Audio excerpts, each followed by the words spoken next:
அப்படி இறுதியாக ஒரு கேள்வி. இப்போ ரீசெண்டாக என்கிட்ட எல்லாருமே கேட்குறது என்னென்னா, நான் என்னை ஆர்டிஐ போட சொல்கிறீங்க, ஆர்டிஐ பயன்படுத்த சொல்கிறீங்க, இந்த மாதிரி எனக்கு வந்து கேள்வி கேளுங்க, உங்கள் ஊராட்சி நடக்கிறதா இல்லை விஓ அலுவலகத்தில் நடக்குதுல்ல, எந்தெந்த இடத்துல தவறுகள் நடக்குதோ இல்லை எந்தெந்த இடத்துல தேவைகள் இருக்கோ அங்கெல்லாம் கேள்வி கேட்டு நீங்கள் வந்து உங்களுக்கான உரிமையை பெறுங்க அப்படின்னு சொல்கிறோம். அப்போ சில நபர்கள் கேட்கக்கூடிய கேள்வி என்னென்னா, எனக்கு பிரச்சனை வந்தால் யார் பார்ப்போம், நீங்களாக வந்து பார்ப்பீங்க, ஆர்டிஐ போடுன்னு எங்களை மோட்டிவேட் பண்ணுறீங்க, நான் ஆர்டிஐ போடுறேன் இல்லை மனு போடுறேன், ஏதாவது வில்லங்க வருது எனக்கு பிரச்சனை வருதுன்னா யார் என்னை பாதுகாக்கிறது? நிறைய பேர் இந்த கேள்வியை தொடர்ந்து கேட்குறாங்க. உங்கள் இயக்கத்தில் நாங்கள் சேர்றதுக்கு எங்களுக்கு மெம்பர்ஷிப் கார்டு கொடுப்பீங்களா அப்படின்னு கேட்குறாங்க. ஆக்சுவலி நம்ம வந்து ஒரு அரசியல் கட்சி கிடையாது, இல்லை ஒரு பெரிய மற்ற இயக்கங்கள்லாம் எப்படி செயல்படுறாங்க, மெம்பர் கார்டு ஷிப் போடுறதுக்காண்டி ஒரு மெம்பர்ஷிப் கார்டு போடுற 500 பணம் வாங்குறாங்க. அந்த மாதிரிலாம் நம்ம அந்த ப்ரொமோட்டிங் கிடையாது. ஆக்சுவலி மெம்பர்ஸில் சேர்க்கறதுக்கான இயக்கம் இது கிடையாது. இன்னொரு விஷயம் என்னென்னா, உங்களுக்கான அறிவை நீங்கள் தான் வளர்த்துக்கணும். 2016 நான் ஆர்டிஐ போட்டேன், எனக்கு எந்த இயக்கமும் தெரியாது, யார் எனக்கு பாதுகாப்பு இருப்பாங்கன்னு தெரியாது, ஆர்டிஐ போட்டால் பிரச்சனை வரும்லாம் தெரியாது. ஆனால் அந்த ஆர்டிஐ போட்டால் பிரச்சனை வந்துச்சு, அதை நானே ஃபேஸ் பண்ணேன். அதை எப்படி ஃபேஸ் பண்ணுறங்கிறத நானே கற்றுக்கிட்டேன். எனக்கான வலிமையை நான் தான் கூட்டிக்கிட்டேன். இப்போ உங்கள் ஏரியாவில் ஒரு பிரச்சனையை நீங்கள் மூவ் பண்ண போகிறீங்க, பரோஸ்கான் வந்து ஒரு ஆர்டிஐ போட போகிறார், கிராம ஊராட்சி நிர்வாகத்தை பற்றி கேட்க போகிறார். அப்போ பரோஸ்கான் எப்படிப்பட்ட நபர் அந்த ஊரில் இருக்கார், நீங்கள் நல்ல விதமாக இருந்தீங்கன்னா நல்லவர்கள் உங்கள் பின்னாடி இருப்பாங்க. பரோஸ்கானுக்கு ஒரு நல்ல பேர் இருக்கு அப்படின்னா, பரோஸ் போனார்னா ஒரு கண்டிப்பாக ஒரு நல்ல விஷயத்துக்கு தான் போவார். அதனால் அவருக்கு நாங்கள் எங்கள் ஊர்லேருந்து சப்போர்ட் பண்ணணும், இளைஞர்கள் உங்கள் ஊரில் சப்போர்ட் பண்ணுற அளவுக்கு நீங்கள் முதல்ல வளரணும். ஆக்சுவலாக நம்ம சொல்லக்கூடிய முதல் ஆலோசனை அதுதான். நீங்கள் நெகட்டிவ் தாட்ஸாக நீங்கள் ஊருக்குள்ளே இருக்கிறப்ப அடானியா அக்கறம் பண்ணிட்டு மனு எழுதுறப்பறம் சும்மா வில்லங்கத்துக்கும் இதுக்கும் வீம்புக்கும் பண்ணிக்கிட்டு இருந்தீங்கன்னா நீங்கள் உங்களே காப்பாற்றிக்க முடியாத நிலைமை தான் வரும். அப்படி காப்பாற்றின தமிழ்நாடு ஆர்டிஐக்கு பின்னாடி வந்து ஒளிஞ்சிக்கலாம்னா அதுக்கு கண்டிப்பாக தமிழ்நாடு ஆர்டிஐ இயக்கம், ஆர்வலர் இயக்கம் உங்களுக்கு வந்து பின்னாடி ஒளிஞ்சிக்கிறதுக்கான வாய்ப்பெல்லாம் கொடுக்காது. நம்ம சொல்லக்கூடிய என்னன்னா உங்களுக்கான பிரச்சனைகளை நீங்களே சரி செய்யணும். ஆக்சுவலி இப்போ கோர்ட்டுக்கு வந்து வாரன் பாலான்னு ஒருத்தருடைய வரலாறுலாம் படித்தோன்னா, அவரெல்லாம் வந்து இந்த சமூகம் தூக்கி குப்பையில் போட்டுருச்சு. அவர் நீதிமன்றத்தில் அவருடைய வழக்கை அவரே எடுத்து வாதாடி பல நீதிபதிகளோட கண்ணில் விரல விட்டு ஆட்டினவர் தான் வாரன் பாலா. அவருடைய இதில் ஸ்டோரிலாம் நம்ம கேட்டோம்னா, ஒரு தனி மனிதன் இவ்வளோலாம் செய்ய முடியுமா அப்படின்னு. செந்தமிழா கிளார்னு சொல்லிட்டு இந்த பாதிக்கப்பட்டவர் கழகத்தை அவர் தான் முதல்ல துவங்கினார். அவர் 6ஆம் வகுப்பு தான் படித்தார். இதெல்லாம் ஏன் சொல்கிறேன்னா, நீங்கள் உங்களை தற்காத்துக் கொள்வதற்கு உங்களுடைய தேடுதலில் தான் நீங்கள் வந்து சில விஷயங்களை சேர்த்துக்கொள்ளணும். உங்களை தற்காத்துக்கு யாரும் வரமாட்டாங்க. எந்த பெரிய இயக்கமாக இருக்கட்டுமே, அடிச்சு உங்களை காலி பண்ணதுக்கப்புறம் இயக்கம் வந்து என்ன பண்ண போகுது?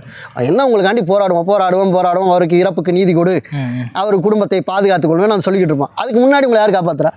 உங்களோட அறிவை கொண்டு தான் நீங்கள் உங்களை தற்காத்துக்கணும். உங்களோட முயற்சியை கொண்டு, உங்களோட தேடுதலை கொண்டு தான் நீங்கள் உங்களை படிப்பிச்சுக்கணும். அப்படி தான் இன்ன வரைக்கும் நாங்கள் எங்களை காப்பாற்றிக்கிட்டு இருக்கோம். யாரும் நமக்கு பின்னாடி இல்லை. நம்மளை நாங்கள் காப்பாற்றிக்கணும்னா எங்களுக்கு இருக்கிற சோர்ஸ் எந்த இடத்துல ஏறணுமோ அங்கே ஏறணும், எந்த இடத்துல இறங்கணுமோ அங்கே ஏறணும். நான் எப்போதும் ஒரே மாதிரி தான் நெஞ்ச நிமித்தம்னா போட்டு தள்ளிட்டு போயிட்டே இருப்பாங்க. நான் இப்படி தான் இருப்பேன்னா அடித்து சாச்சிட்டு போயிடுவாங்க.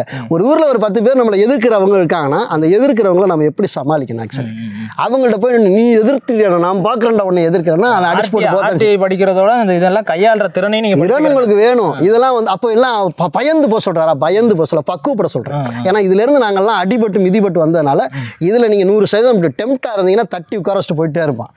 நீங்கள் அதுலலாம் கற்றுக்கிட்டு எந்திரிச்சு வந்தீங்கன்னா உங்களை பார்த்து அவன் உட்காந்துருவான்.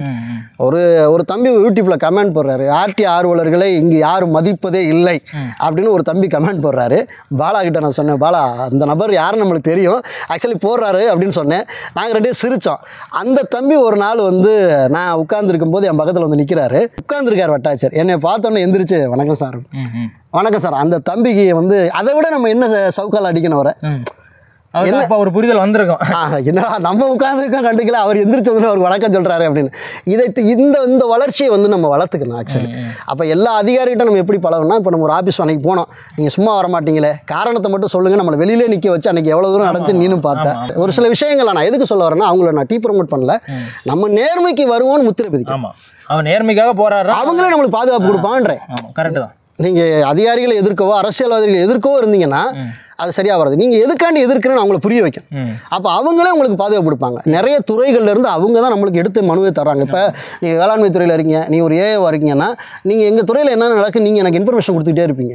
நான் அதை வச்சு தான் மேல் மட்டத்தில் துறையில் நடக்க தவறுகளை கண்டுபிடிச்சிக்கிட்டே இருப்பேன். அதுக்கு யார் உடனே அந்த டிபார்ட்மெண்ட்டில் இருக்கிறதா எனக்கு உடனே இருக்காரு இல்லையா? நீங்கள் அப்படிப்பட்ட நட்புகளை சம்பாதிச்சிங்கன்னா நீங்கள் பாதிப்புகளையும் தப்பிக்க முடியும்.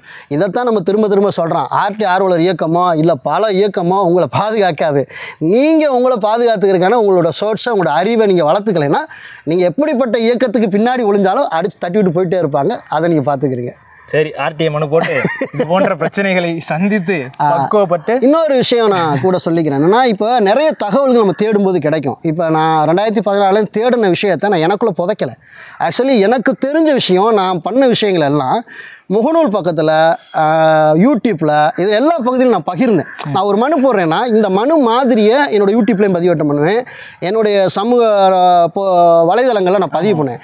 இப்போ இதை பார்த்துட்டு தான் நிறைய ஃபாலோவர்ஸ் வந்து நம்மளுக்கு வந்தாங்க. இன்றைக்கி ஒரு 3 லட்சம் சப்ஸ்கிரைபரை நம்ம தொட்டிருக்கோன்னா காரணம் என்னன்னா ஓப்பன் டாக். நான் என்ன செய்கிறேன் அதை வெளிப்படையாக நான் சொல்லுவேன்.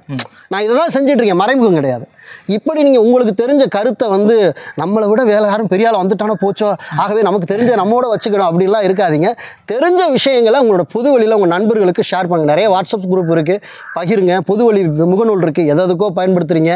யூடியூப் இருக்குது, எதுக்கோ பயன்படுத்துகிறீங்க. நல்ல விஷயங்களுக்காக ஒரு நாளில் ஒரு 10 விஷயம் நீங்கள் தவறாக பார்த்தாலும், அதாவது தேவையற்றதை பார்த்தாலும், ஒரு 4 நல்ல விஷயத்தை மக்கள் மத்தியில் பகிர்ந்தீங்கன்னா இந்த சமுதாயம் நல்ல விஷயத்தை நோக்கி நகரும். அதில் எந்த மாற்று கருத்தும் கிடையாது. சரி, நன்றி.